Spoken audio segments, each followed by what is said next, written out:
주택임대차보호법 두 번째 보증금 회수와 관련된 내용 보고 있어요. 기본되는 거 두 개 말씀드렸고 구체적인 거 우선변제권, 최우선변제권 이 두 가지 모두 다 경공매 대가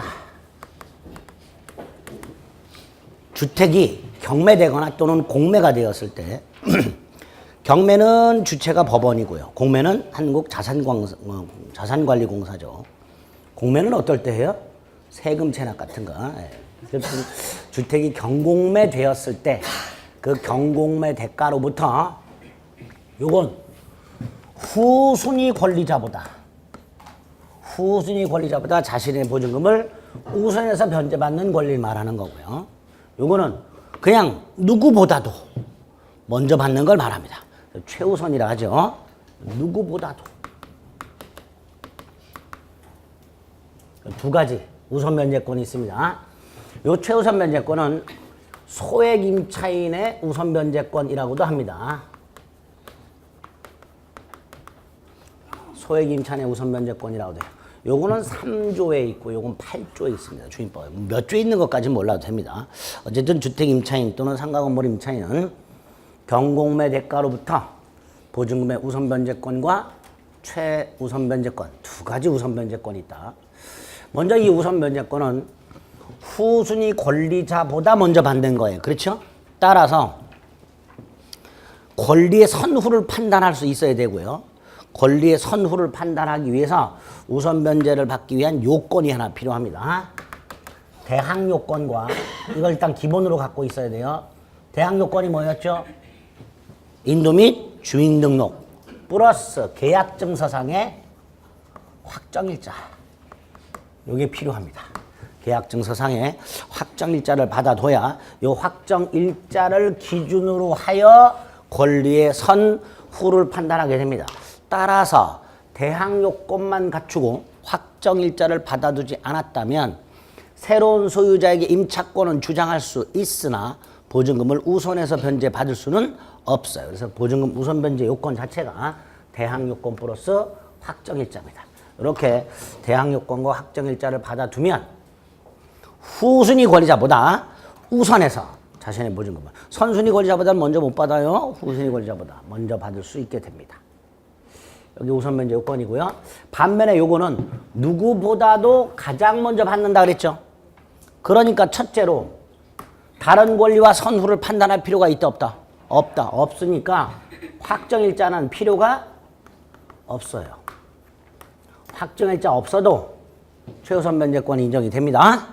두 번째로 확정일자는 필요 없지만 목적물이 경매가 될 때 또는 공매가 될 때 그 법원이라든가 이런 곳에 내가 소액 임차인으로서 최우선 변제권이 있다는 걸 알려줘야 돼요. 그래서 대항 요건은 갖춰야 되는데 뭘 갖춰야 되는데? 대항 요건은 갖춰야 되는데 언제까지 갖추면 되냐? 이 주택에 대한 경매 신청이 되면 법원이 이 주택에 대해서 경매가 신청이 되었다라는 사실을 등기부에 기록을 하게 됩니다. 그걸 경매 신청 등기라고 해요. 요 전까지 주택이 경매 신청 등기가 되기 전까지만 뭘 갖추면 대항 요건을 갖추면 최우선 변제권을 인정해주고 있습니다. 확정일자는 필요가 없고요. 물론 확정일자를 받아뒀다 뭐 상관없어요. 확정일자가 있든 없든 그건 따지지 않습니다. 요것만 갖추면 경매 주택에 대한 경매 신청 등기 전까지 대항 요건만 갖추면 최우선 변제권 인정이 되고 세 번째 모든 임차인이 다 최우선 변제권이 인정되는 게 아니라 보증금이 일정액 이하여야 돼요. 이걸 소액 임차인이라 합니다. 보증금이 일정액 이하여야 돼요. 그 기준 금액이 네 단계가 있어요. 이건 이제 나중에 외우는 거예요. 우리 교재를 247페이지 보면 맨 위에 뭐 기준 금액이 있죠. 서울 같은 경우 뭐 1억 원 이하 뭐 이렇게 돼 있는데 이거는 언제든지 개정할 수 있기 때문에 지금 우리는 이거 외우지 않습니다. 막 지금 디립다 외우시는 분들이 있어. 막 서울 1억 이하 3,400만 원이야. 막 이렇게 막 외우는 분들이 있어. 뭐 8천만 원 이하 중에서 2,700만 원까지 막 이렇게.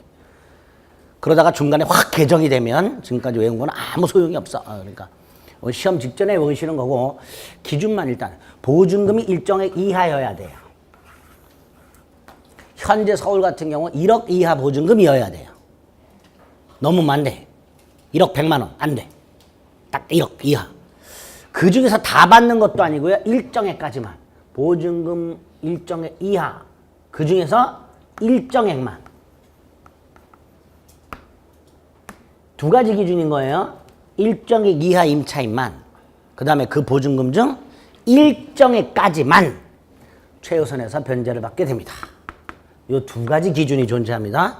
서울 1억 이하 보증금 중 3,400만 원까지만 최우선 변제를 받도록 이렇게 되어 있습니다. 더 받을 수는 없어요. 그럼 나머지는 어떡하냐? 나머지는 요거 갖춰가지고 우선 변제 받으면 돼요. 나머지. 근데 어쨌든 최우선 변제는 이런 내용으로 되어 있다. 여기까지만. 숫자 같은 거 외우지 마시고. 다섯 번째 임차권 등기 명령이라는 게 되어 있어요. 요거는요. 아까 주택 임차인이 보증금 반환과 주택 반환이 동시관계라 그랬어요. 근데 현재 임차인이 보증금 돌려줄 때까지 집을 반환 안 하고 있는데 이사를 가야 될 사정이 생겼어요. 그럼 이렇게 해야 되겠죠? 그렇죠? 근데 이게 시간이 오래 걸려요. and 어쨌든 요거의 경우에 이사를 가게 되면 대항 요건이 상실됨으로써 대항 요건 및 확정일자를 기본으로 하는 우선 변제권 또는 대항 요건인 인도 및 주민등록을 기준으로 하는 최우선 변제권 따위를 인정받을 수가 없다는 문제가 생겨요.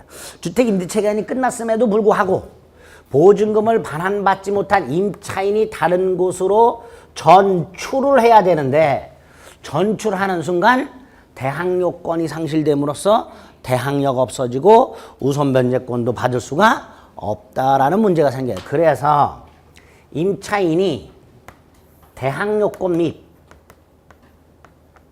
대항력 및 우선 변제권을 유지한 채 대항력 및 우선 변제권을 그대로 유지한 채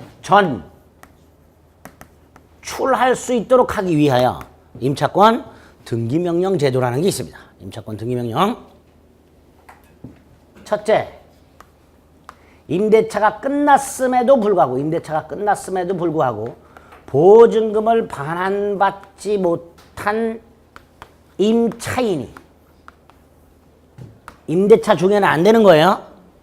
주임법이나 상임법에는 임대차가 끝났음에도 불구하고 보증금을 반환받지 못한 임차인이 그 주택 소재지 관할 지방법원에 임차권 등기 명령을 신청할 수 있도록. 이게 임차권 등기 명령 제도입니다. 임대차가 끝났음에도 불구하고 보증금을 반환받지 못한 임차인이 그 주택 소재지를 관할하는 지방법원에 임차권 등기 명령을 신청할 수 있도록 되어 있습니다. 이때 신청을 받은 법원은 이 신청 요건을 갖추지 못하면 요건 못 갖출 수도 있죠. 이런 요건이 필요한데 이런 요건을 못 갖출 수도 있어요. 조건을 갖추지 못하면 기각하는 결정을 하고요. 요건을 갖추면 인용, 받아들이는 결정을 하게 됩니다. 이렇게 법원은 두 가지 결정으로 갈 수가 있어요. 임차권 등기 명령 신청 요건을 갖추지 못하면 기각을 할 것이고요. 요건을 갖추면 인용을 하게 될 텐데 기각하는 결정에 대해서는 2심 법원에 항고할 수 있습니다. 항고. 기각하는 결정에 대해서는 2심 법원에 항고를 할 수가 있어요. 항고가 뭐예요? 뭐 그런 게 있겠지요. 그렇죠. 예, 상관없어요. 우리 신급이 3심 제도가 있죠. 1심, 2심, 3심. 3심은 어디서 담당해요? 주로? 대법원이잖아요. 근데 법원의 재판에는 크게 두 개가 있어요. 판결이 있고요. 결정이 있어요. 판결이 있고 결정이 있습니다. 두 가지가 있어요. 법원의 재판에는 그 결과가 판결이 있고 판결문이라는 게 있고 결정문이라는 게 있어요. 판결과 결정이 있는데 판결, 1심 판결에 불복하는 걸 항소 이렇게 부릅니다. 항소. 2심 판결에 불복하는 걸 상고 이렇게 부릅니다. 1심 판결에 대한 불복을 항소, 2심 판결에 대한 불복을 상고 이렇게 부릅니다. 1심 결정에 대한 불복을 항고라 하고 2심 결정에 대한 불복을 재항고 이렇게 불러요. 전체가 상소 제도라는 거예요. 이게 상소예요. 네. 몰라도 돼요. 몰라도 돼요. 이것 때문에 한 거예요. 임차권 등기명령 신청에 대하여 1심 법원이 기각하는 뭘 한다? 결정. 그러니까 뭐 한다? 항고. 아주 야비한 출제자가 들어가면 항소로 살짝 바꿔서 모의고사에서 한번 본 적이 있어요. 제가. 아, 이런 거 내면 안 되는데. 이런 거 내면 안 되는데. 모의고사를. 오케이. 1심 기각 결정에 대해서 뭐 할 수 있다? 항고할 수 있다. 기억만 간단해줘. 만약에 인용을 하게 되면요. 법원이 등기소에 촉탁을 하여 임차권 등기가 돼. 경료라고 합니다. 경료란 법에서 정한 절차를 밟아서 완료가 됐다 이런 뜻이에요. 경료란 말은 경이 뭐예요? 길경자잖아요. 길경자. 그 절차를 밟아가지고 완료가 됐다. 이게 경로예요. 이렇게 법원이 인용을 하여 등기소에 촉탁을 함으로써 임차권 등기가 되면 아까 여기 써놨었죠. 대항력을 가질 수 있는 방법 중에 하나가 임차권 등기가 있었고 인도 및 주민등록이 있었죠. 등기됐네? 등기됐네. 그리고 임차권 등기가 되면 대항력뿐만 아니라 뭐도 인정해 준다 그랬어요. 우선 변제, 주임법에서는. 그러니까 임차권 등기가 된 상태에서 다른 곳으로 따라서 전출을 하더라도 전출한다는 게 무슨 뜻이에요? 대항 요건을 상실하더라도 임차권 등기에서 대항력과 뭐가 우선 변제권이 그대로 유지. 이렇게 대항력과 우선 변제권은 그대로 유지한 채 다른 것으로 전출할 수 있도록 하기 위해서 무슨 제도가 있다? 임차권 등기명령 제도라는 게 있다. 어렵지 않죠? 응? 이런 게 있어. 아니 뭘 정신이 없어. 제가 기본이 되는 깍대기만 설명드리고 있는데 주임법상의 기본이 되는 깍대기만. 가장 기본이 되는 제도. 조문에 있는 거. 판례까지 못 주려고. 이런 제도가 있다. 임차권 등기명령 제도. 자, 그래서 두 가지만. 임차권 등기명령 제도란 대항력과 우선변제권을 유지한 채 전출할 수 있도록 하기 위하여 마련된 제도다.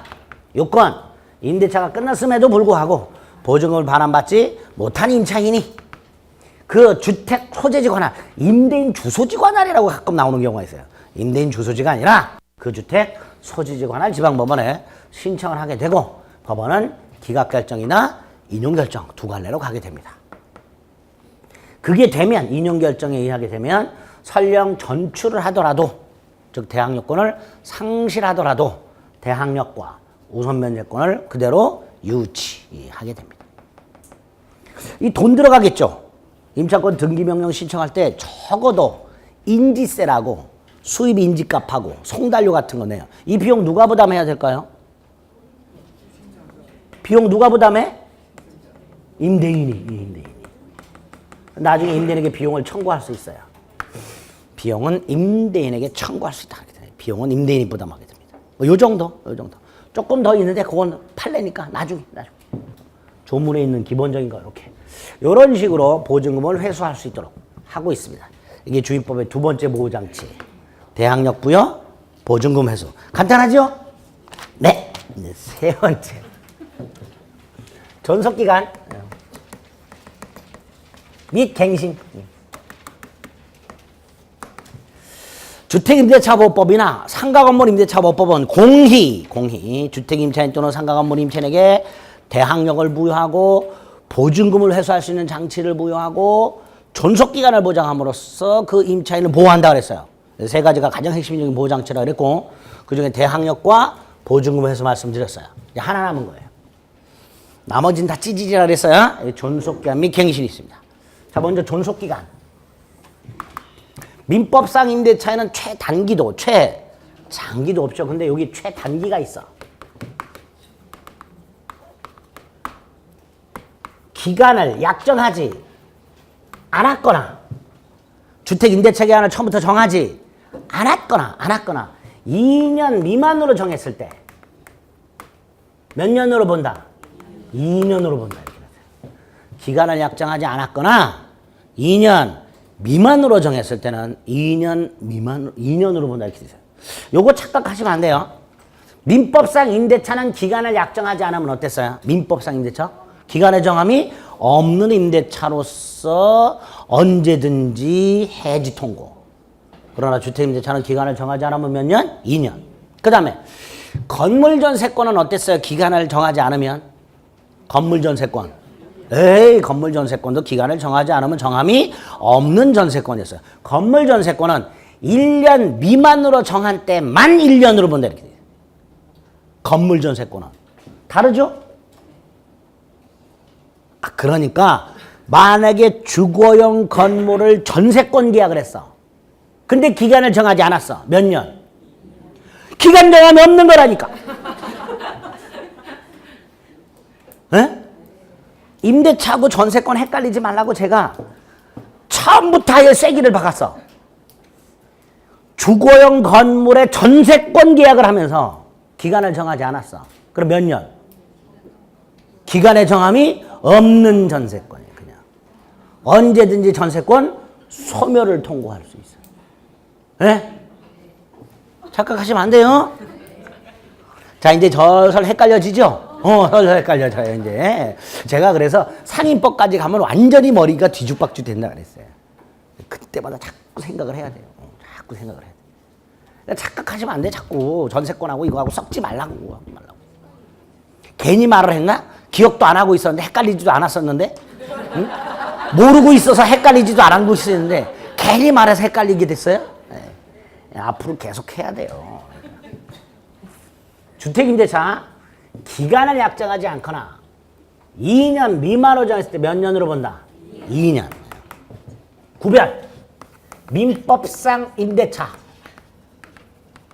기간 약정하지 않아. 635조 언제든지 해지 통고. 예? 기억나세요? 건물전세권 기간을 약정하지 않아. 313조 언제든지 소멸 통고. 소멸 통고. 따라서 여기다 주거용을 붙여. 주거용 건물의 전세권 기간을 정하지 않았어. 2년? 맨 2년? 언제든지 소멸 통고. 이걸로 가면 안 된다고. 이걸로 가야지. 아시겠죠? 네. 또 건물 전세권의 경우 1년 미만으로 정했을 때만 몇 년? 1년. 312조 3항. 2항인가? 3항인가? 2항이다. 1년. 헷갈린다. 이렇게. 예? 이거하고 헷갈리면 안 된다고. 안 된다고. 처음부터 아예 쐐기를 박으시라니까. 두 번째. 만약에 2년 미만으로 정했어요. 예컨대 1년으로 정했어. 이때 임차인만은 유효를 주장할 수 있다. 임차인만은 유효를 주장할 수 있어요. 예컨대 주택임대차 계약을 하면서 1년으로 정했어. 이때 임차인만은 1년을 주장할 수 있다. 임차인만은. 임대인은 안 돼. 임대인은 2년 보장해 줘야 돼. 임차인만이라고 그랬어요. 제가 분명히. 그러니까 만약에 1년으로 정했다면 임차인은 1년을 주장할 수도 있고 2년을 주장할 수도 있고 반면에 임대인은 2년을 보장해 줘야 되고 네? 이렇게 돼 있습니다. 주택임대차 존속기간이 이렇게. 갱신 약정갱신 하면 되죠? 가능하죠? 법정갱신이 있어요. 자, 우리 법정갱신을 두 개를 봤습니다. 건물전세권의 법정갱신이 있었고 민법상 임대차의 법정갱신이 있었어요. 그 중에 기억이 조금 더 가까운 거 민법상 임대차 법정갱신. 예.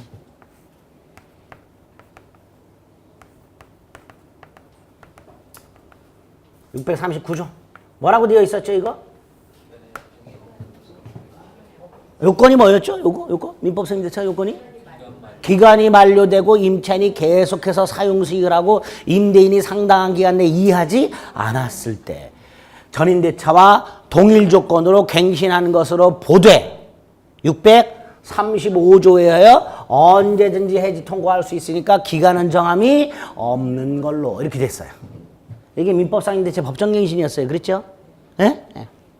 건물전세권 법정갱신은 건물 전세권. 예? 제가 그래서 지난주에 끝을 내면서 전세권과 민법상 임대차만은 한 번을 꼭 좀 보고 오세요. 라고 했어, 제가. 크리스마스 때 놀지 말고. 근데 했는데도 머리 안 남아있어. 그러니 이걸 몇 번을 해 머리 남아있겠냐고, 이게. 예? 한두 번 해도 머리 안 남으니 몇 번을 해 머리 남겠냐고요. 앞으로 11달 동안 뒤져라 해야지. 10달 동안. 그래야 구별이 돼요. 그렇게 해도 구별이 안 돼. 헷갈려. 이렇게 헷갈리게 돼 있어. 건물전세권의 법정갱신. 전세권 설정자가 전세권 기간이 만료가 되기 전 6월부터 1월까지 사이에 전세권자에게 요건 몰라 된다 해서 무슨 통지하지 않은 경우 새로 설정한 것으로 본다. 이렇게 되어 있어요. 조건은 전전세권과 동일하되 기간은 정함이 없는 걸로 본다. 이렇게 되어 있어요. 이게 우리가 봤던 법정갱신 두 개였었어요. 그럼 민법상 임대차, 주택임대차는 법정갱신이 뭐라고 되어 있냐? 주택임대차 기간 만료 전 6월부터 1월까지 사이에 임대인이 아무런 통지하지 아니한 경우 이거하고 똑같이 돼 있죠. 사람만 바뀌어서 설정자가 전세권자에게 요건 임대인이 임차인에게 하나 더 여긴 하나 더 기간 만료 전 1개월 전까지 임차인이 임대인에게 통지하지 않은 경우 이 두 가지 갱신된 것으로 봅니다. 네? 임대인이 6월부터 1월까지 사이에 통지하지 않은 경우 임차인이 1월까지 통지하지 않은 경우 갱신한 걸로 봐요. 그런데 요거는 이해를 하시려면 요거는 주택임대차의 법정 조금 어려워요. 이해를 하시려면 주택임대인 또는 주택임차인이 법정갱신을 저지하려면 어떻게 될까? 그걸 생각하셔야 돼요. 법정갱신을 막으려면 예를 들어 임대인 입장에서 기간이 끝났을 때 내보내려면 임차인 입장에서도 더 살지 않고 이사를 나가야 되는 경우 있을 수 있죠. 임차인 입장에서도 기간이 딱 끝났을 때 갱신을 저지하고 보증금 반환받아서 나가려면 어떻게 해야 되는가를 생각하셔야 돼요. 그게 훨씬 쉬워요. 법정갱신 요건을 기억하기보다는 법정갱신을 저지하려면 어떻게 해야 될까? 자, 먼저 임대인 저지하려면 어떻게 해야 돼요? 통지해야 되죠. 언제부터 언제 사이에? 네, 요 사이에. 반면에 임차인은 갱신을 막으려면 어떻게 돼? 역시 통지를 해야 돼. 언제까지? 한 달 전까지. 그럼 여쭤볼게요. 임대인이 7달쯤 남았을 때 나가달라 그랬어요. 7달 남았을 때. 요 사이에는 말을 안 했어. 한 20일쯤 남았을 때 또 나가달라 그랬어. 임차인은 아무 말 안 했고. 법정갱신 된다 안 된다? 되지요? 왜? 요 사이에 아무 말 안 했다니까. 요 사이에. 임차인도 한 달 전까지는 아무 말 안 하다가 29일쯤 남았을 때 나가겠다 그랬어요. 법정갱신 된다 안 된다? 된다. 왜 요때까지 아무 말 안 했다니까? 이거 무지하게 헷갈려요. 이거 무지하게 헷갈려. 이 조문 자체가. 예? 이 머리가 막 뒤집어져요. 이해하려면. 다시 한번 여러분이 임대인이야. 내보내고 싶어. 그럼 반드시 6월부터 1월까지 사이에 그 사이에 한 번이라도 나가라. 소리 해야 돼요. 그러니까 6월부터 1월까지 그 사이에 아무 말 안 했어. 그러면 나머지 요 기간에 1000번, 10,000번을 나가라 했다더라도 법정갱신 되는 거예요. 되는 거. 요때 안 했다면. 아니 다시 요때 안 했다면. 아시겠죠? 그런 거예요. 이거 갖고 우기는 분들 많아요. 한 7달쯤 남았을 때 나가라 그랬고 한 20일 남았을 때 또 나가라 그랬다고. 근데 왜 법정갱신 되냐고 자꾸 우기는 분. 그래서 제가 요 사이에는 나가라 그랬네. 안 했대. 안 했어. 안 했으니까 법정갱신 됐죠. 그러면 아니 요때 했대. 아니 이때 한 건 1000번, 10,000번 해도 중요한 게 아니에요. 요때 안 했으면 갱신 되는 거야. 예? 임차인도 마찬가지야. 한 달 전까지 나가겠다 소리 안 했어. 근데 29일 남은 날부터 매일 나가겠다 그랬어. 갱신 된다 안 된다? 예? 된다. 이때까지 아무 소리 안 했다니까. 뭘 말인지 아시겠어요? 이것도 우기는 분들 많아. 아니 29일쯤 남았을 때 나간다 그랬는데 왜 안 주냐고. 그러니까 한 달 전까지 했냐고. 안 했대. 그럼 갱신 됐다고. 우게 자꾸. 안 됐다고 자꾸 나가야 된다고. 아니라니까. 요때까지 해야 된다니까. 그렇게 주택임대차의 법정갱신은 어떻게 하면 임대인이나 임차인이 갱신을 저지할 수 있을까? 그걸 생각하면 돼요. 임대인은 적어도 6월부터 1월까지 그 사이에 한 번은 나가라 소리 해야 되고 임대인도 한 달 전까지는 한 번이라도 나간다 소리를 했어야 돼요. 안 하면 갱신되는 거예요. 아시겠죠? 네. 자, 이렇게 갱신돼요. 갱신되면 조건은 전임대차와 똑같아. 근데 기간은 2년. 예. 기간은 몇 년? 2년. 다르죠? 이 두 개는 다 기간의 약정이 없는 건데 이건 몇 년? 2년. 근데 임차인만 누구만? 언제든지 해지 통지할 수 있어. 그리고 3월이 지나면 해지가 돼.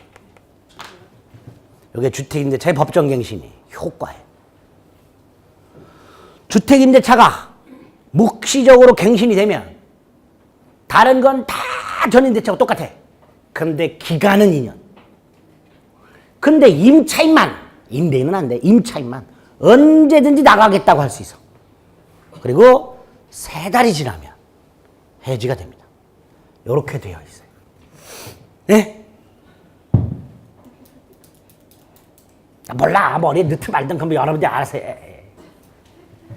꼭 구별해서 넣으셔야 돼. 이런 것들하고 존속기간관리선 이거하고 구별하셔야 되고 특히 기간 약정하지 않은 거 민법상인데 기간 약정하지 않은 거하고 건물전세권 기간 약정하지 않은 거 뭐 처음부터 자꾸 비교하냐고 하시는 분들 계시는데 처음부터 비교를 자꾸 해야 시험 보러 갈 때까지 완벽하게 구별이 돼요. 나중에 비교하려고 그러면 머리 터져요. 이것도 마찬가지야. 갱신도 특히 법정갱신, 민법상 임대차의 법정갱신의 요건 및 효과, 건물전세권의 법정갱신의 요건 및 효과하고 주택임대차의 법정갱신의 요건 및 효과하고를 구별을 꼭 하시면서 공부를 하셔야 돼요. 아시겠죠? 이게 주임법상 존속기한 및 갱신에 관한 내용입니다. 끝! 여기까지가 기본이에요. 여기에 이제 더 뭐 우리 교재 보면 주택분쟁조정위원회라든가 뭐 등등 보증금 회수 관련된 몇 가지 다른 장치들이 더 있는데 그럼 몰라도 되고 3가지만 뼈대를 세워두시면 돼요. 됐죠? 네. 상가건물 임대차 주임법하고 대단히 비슷하다 그랬습니다. 일단 상가건물 임대차도 민법에 임대차 중 부동산, 중 건물, 중 영업용 건물 대한 민법의 특례를 정함으로써 국민의 경제생활의 안정의 보장을 목적으로 합니다. 뭘 보장한다고요? 경제생활의 안정. 그게 제정 목적이에요. 그 경제생활의 안정을 요 세 가지로 보장을 해주는 거예요. 또 대항력과 보증금 매수와 존속기간 보장. 자, 이때 상가건물 임대차도 그 적용 범위의 문제가 나올 거예요. 상임법의 제정 목적이고 적용 범위가 나올 거예요.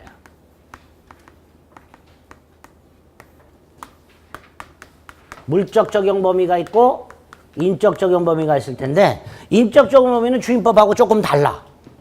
아까 주택임대차보호법은 국민의 주거생활의 안정보장이라고 했어요. 따라서 임차인이 원칙적으로 자연인일 때만 적용이 된다 그랬습니다. 근데 상임법은 주거생활이 아니라 경제생활의 안정의 보장을 목적으로 해요.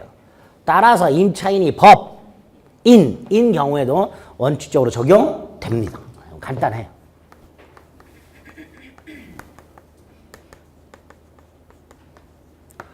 그 다음 물적 적용 범위. 아까 주임법은 주거용 건물의 전부 또는 일부 임대차죠.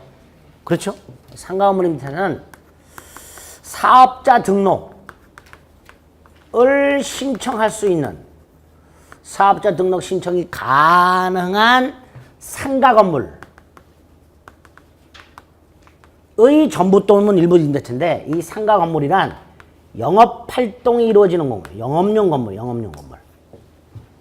사업자 등록 신청이 가능한 상가 건물의 전부 또는 일부 임대차인데 이때 상가 건물이란 영업활동이 이루어지는 건물을 말합니다. 공장 될까요? 안 될까요? 공장, 창고 안 되죠. 공장은 물건의 제조 등이 이루어지고 창고는 물건의 보관 등이 이루어지는 공간인데 물건의 제조라든가 보관 따위가 이루어지는 건 영업이라 할 수 없지. 그러니까 상가 건물이 아니게 됩니다. 이렇게 영업활동이 이루어지는 공간을 말하게 되고요. 여기에다가 보증금이 일정액 이하일 경우에만 적용돼요. 주택임대차는 이런 거 없었어요. 주택임대차는 보증금이 얼마냐 이거 따지지 않고 주거용 건물이라면 적용이 됐지만 상가건물 임대차 보호법은 요 요건에다가 플러스 보증금이 일정액 이하의 경우에만 적용이 됩니다. 예를 들어 서울 같은 경우 보증금이 4억 이하여야 돼요. 서울 같은 경우 보증금이 4억 이하 임대차의 경우에만 상가건물 임대차 보호법이 적용이 됩니다. 이 기준도 나중에 보면 돼요. 수도권 같은 경우 3억 이하 뭐 이렇게 남아 있어요. 근데 이건 나중에 보면 되고 일단 보증금이 일정액 이하인데요. 요때 보증금을 계산할 때 보통 상가 건물은 주택 같은 경우에는 온전세도 존재하지만 상가 건물은 온전세라는 건 없죠. 보증금만 주고 월 단위 차임을 안 주는 상가 건물은 거의 없고 보증금에다가 월 단위 차임을 주는 게 보통 상가 건물 임대차예요. 그래서 요 보증금을 계산할 때 환산 보증금이라고 상가 건물 임차인이 임대인에 기집한 보증금에다가 월 단위 차임이 있어요. 월 단위 차임이 뭐예요?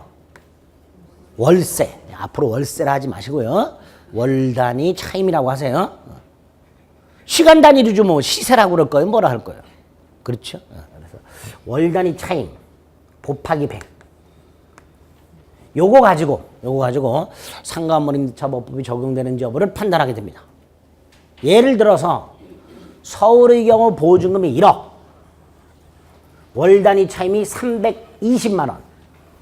그럼 1억에다가 월 단위 차임이 320만 원 곱하기 100 하면 3억 2천. 그럼 보증금 1억에다가 3억 2천을 더하면 4억 2천. 따라서 초과하죠? 초과하면 상임법 적용된다 안 된다? 안 된다. 원칙이다. 다만 초과 임대차의 경우에도 예외적으로 적용되는 게 몇 개 있어요.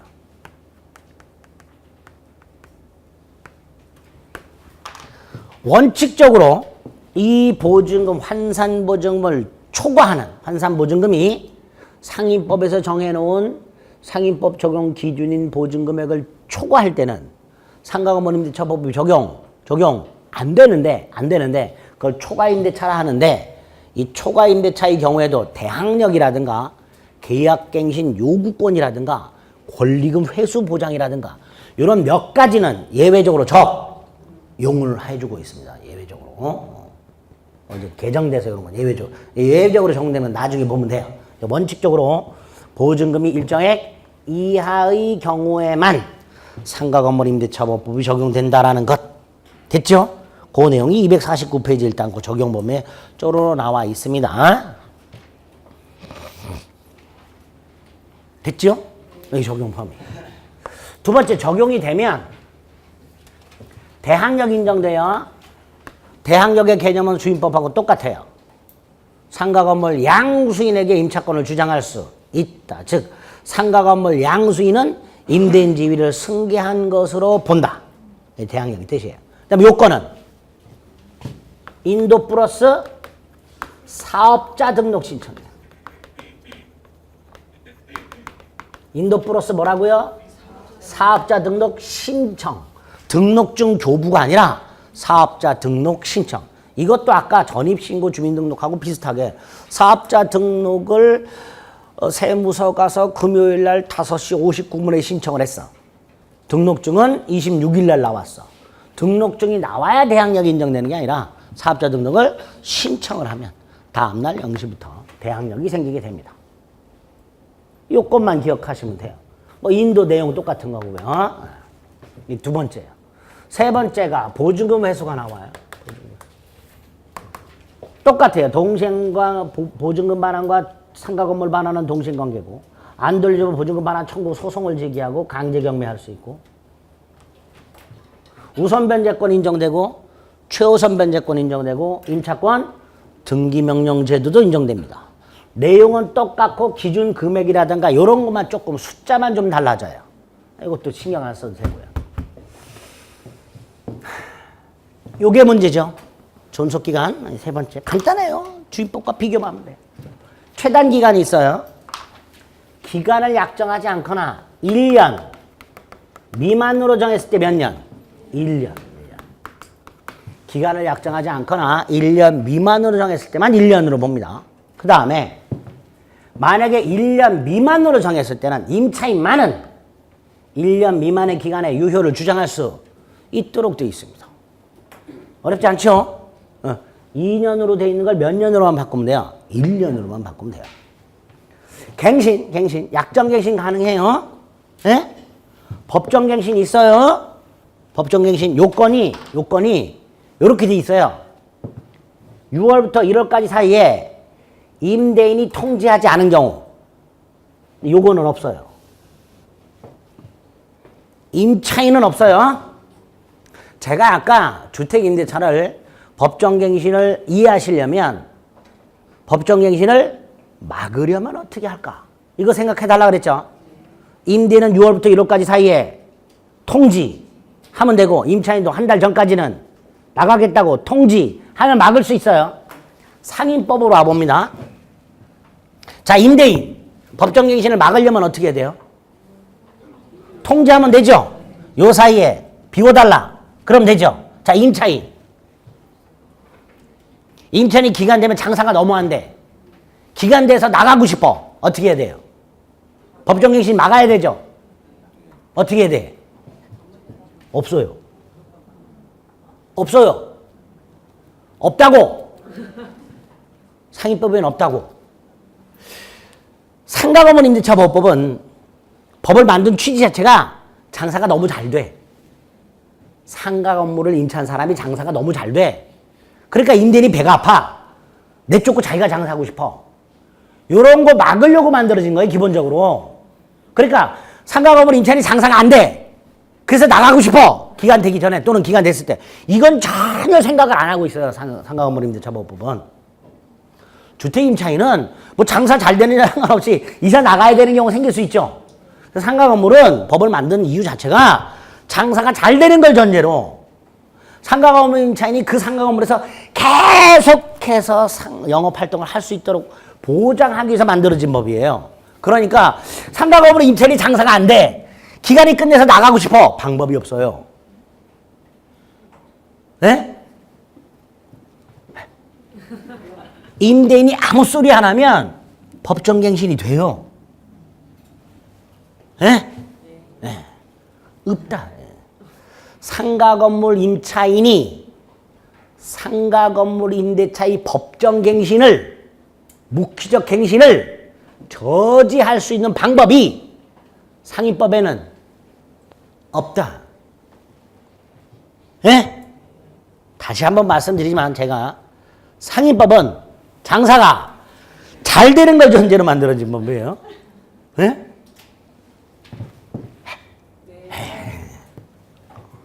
그래서 상위법은 법정갱신이 기간 만료 전 6월부터 1월까지 사이에 임대인이 통지하지 않은 경우에만 법정갱신이 되도록 되어 있습니다.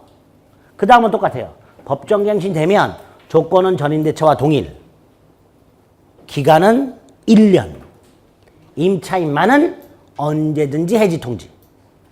그래서 상가건물 임대차 보호법에 의하면 임차인이 장사가 너무 안 돼. 나가고 싶어.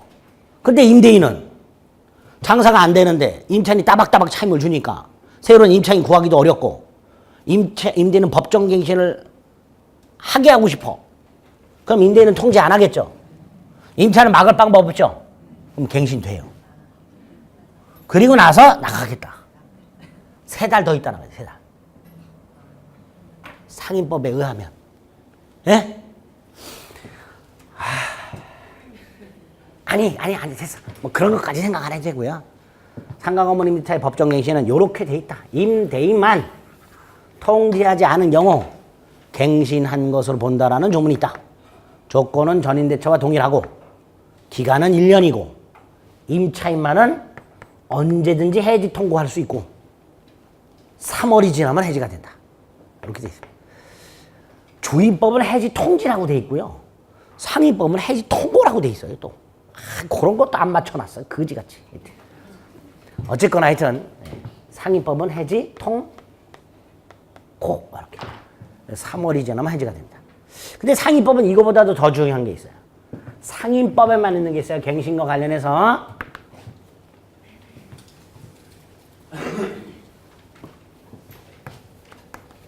계약, 갱신, 요구권이라는 게 있어요. 다시 한번 말씀드리지만 상가건물 임대차는 장사가 잘 되는 걸 전제로 한다. 장사가 잘 되는 거. 그러니까 임차인은 어때요? 갱신을 원해. 그게 기본 마인드예요. 상임법은.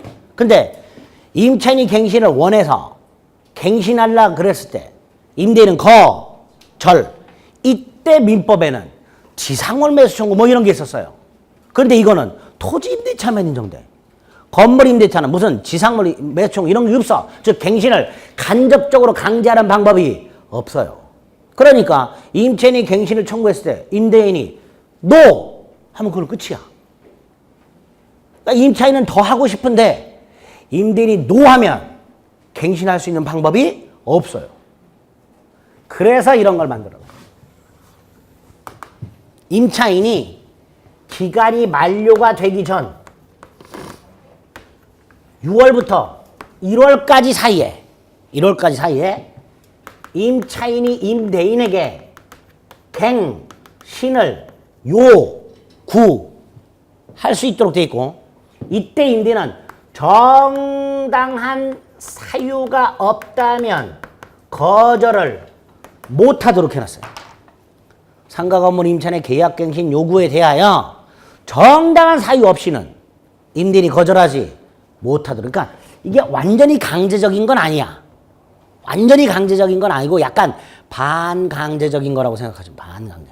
그래서 계약갱신 요구라고 해놨어요. 요구. 상가건물 임대차에만 있는 아주 독특한 거예요. 계약갱신 요구권. 상가건물 임대차 기간이 만료가 되기 전 6월부터 1월까지 사이에 임차인이 임대인에게 계약갱신을 요구한 경우에 임대인은 정당한 사유 없이는 거절하지 못하도록. 뒤집으면 정당한 사유가 있으면 거절할 수 있겠죠. 요때요, 요거를 상임법에서 8개를 규정해 놨어요. 8개를. 우리 교재 있나? 있지요. 251페이지에 보면 임대차의 기간에 계약갱신 요구라서 상임법 제10조가 있어요. 1항에 보면 1호부터 8호까지 있죠. 8개가 있어. 이게 임차인의 계약갱신 요구를 임대인이 거절할 수 있는 8개 사유예요. 그 중에 1357을 외워야 돼요. 나중에 달달달달 외우게 됩니다. 1357. 1호에 뭐라고 돼 있어요? 3기 연체. 임차인이 3기 이상 차임을 2기가 아니에요. 3기 이상 연체하면 임대인은 계약갱신 요구를 거절할 수 있도록 되어 있습니다. 7호에 보면 뭐라고 돼 있나요? 재건축이나 또는 철거를 위해서 건물의 점유회복이 필요한 경우라고 돼 있죠. 이런 경우도 갱신 요구를 거절할 수 있는 사유 중에 하나예요. 그런데 과거에 상가 건물 임차인이 계약갱신을 요구했을 때 임대인이 제일 많이 들먹였던 게 7호예요. 임차인이 갱신 요구권을 행사하면 임대인이 아유 죄송합니다. 철거해야 되는데 재건축할 건데요. 나가주세요. 그럼 임차인은 나가야겠어. 아무 이유 없어. 실제로 철거하고 재건축할 생각이 없어도 임대인 입장에서 내보내고 싶으면 7호를 근거로 계약갱신 요구를 거절했었어요.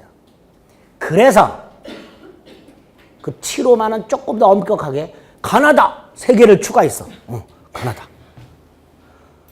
철거 또는 재건축을 위하여 임차인의 계약갱신 요구를 거절하려면 첫째, 임대차 계약 당시 재건축 계획을 임대인이 임차인에게 구체적으로 고지했었어야 돼요.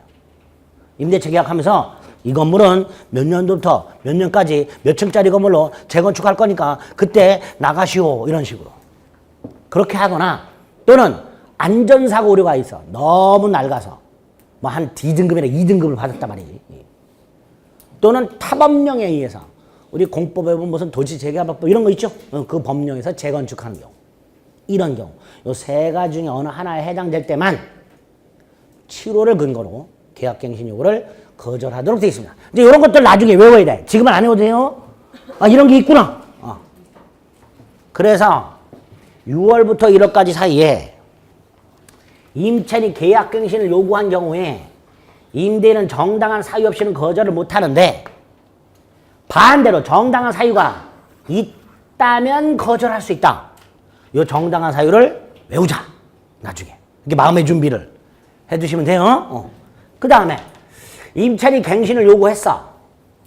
임대인이 정당한 사유가 없어요. 그래서 거절을 못해. 그럼 갱신 되죠? 정당한 사유가 없다면 거절을 못하니까 임차인의 갱신 요구에 의하여 임대차 계약은 갱신이 될 겁니다. 이때 조건이 전임대차와 동일해요. 뭐하고 동일하다고요? 전임대차와 동일한데 보증금과 차임을 100분의 9 범위 내에서 증감할 수 있도록 되어 있습니다. 계약갱신 요구에 의하여 갱신이 된 경우에는 조건은 전임대차와 동일하되 보증금 및 차임만은 100분의 9 범위 내에서 증감할 수 있도록 해놨습니다.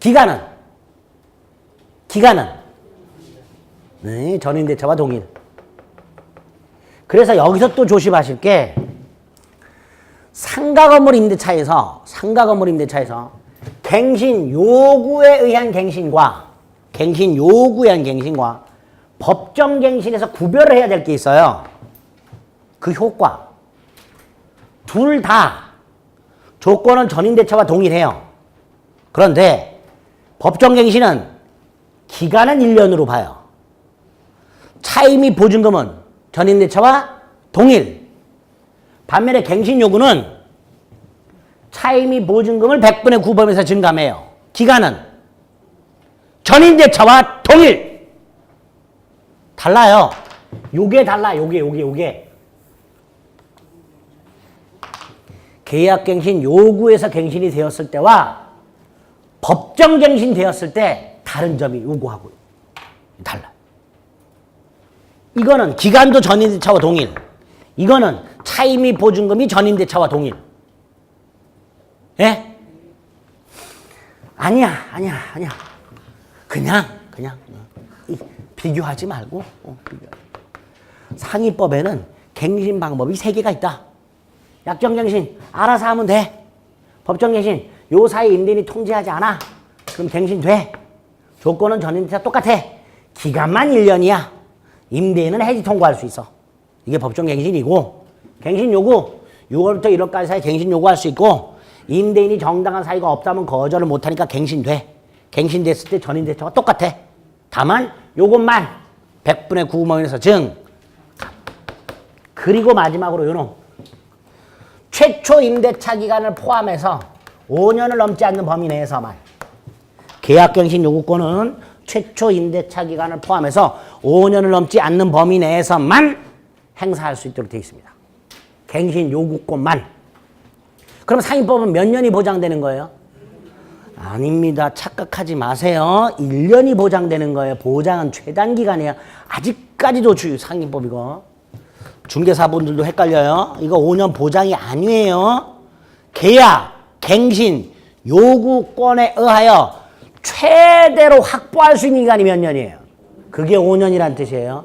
5년이 보장되는 게 아니에요. 계약갱신 요구권이라는 걸 통해서 상가 건물 임차인이 확보할 수 있는 최대 기간이 몇 년이다? 5년이다 이런 뜻이에요. 아시겠죠? 법정갱신은 그런 제한 없어요. 무슨 말인지 아시겠죠? 이렇게 상가 건물 임차는 특히 요 갱신과 관련된 내용들이 제일 중요합니다. 다른 내용들은 주임법하고 대동소이한데 요 갱신과 관련된 게 조금 복잡해요.